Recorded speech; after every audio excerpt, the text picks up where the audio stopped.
John Jams, production designer, and today I'm going to share something a little bit different with you.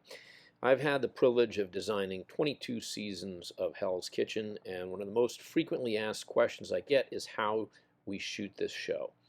Well, we have about 80 robotic cameras, a jib, as you just saw, about a half a dozen cameras on sticks, and another half a dozen plus handheld cameras throughout the set. And this changes depending on what segment we're shooting and what the needs are. But the most frequently asked question I have is how we embed our camera aisles and camera ports. So you can see we have one on the left in the red kitchen, one on the right in the blue kitchen, and one in the middle that shoots both ways. So what does this look like? Here we are entering the blue kitchen camera port, and you can really get a remarkably close-up view of what's going on in these kitchens. For example, this guy has no idea I'm standing right in front of him. We can shoot every detail of what he's doing. The cameraman does have to be cognizant of where we have seams in the glass or structural columns, but you can really get every detail.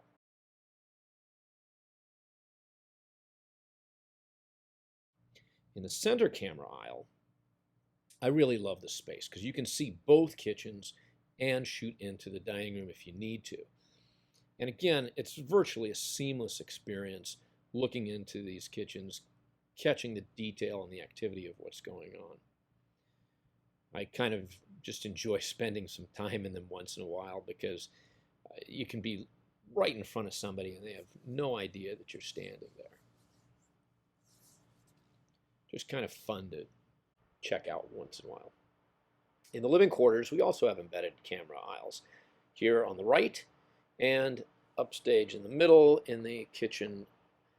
And these allow us to shoot activity from multiple angles to get eye lines throughout the living quarters. This is what it looks like.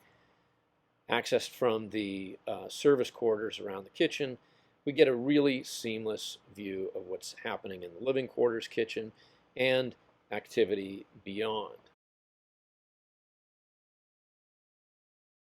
The second camera aisle brings us really into the middle of the living quarters. And from here, we can get a reverse on the first camera aisle and get the opposite angle on the kitchen.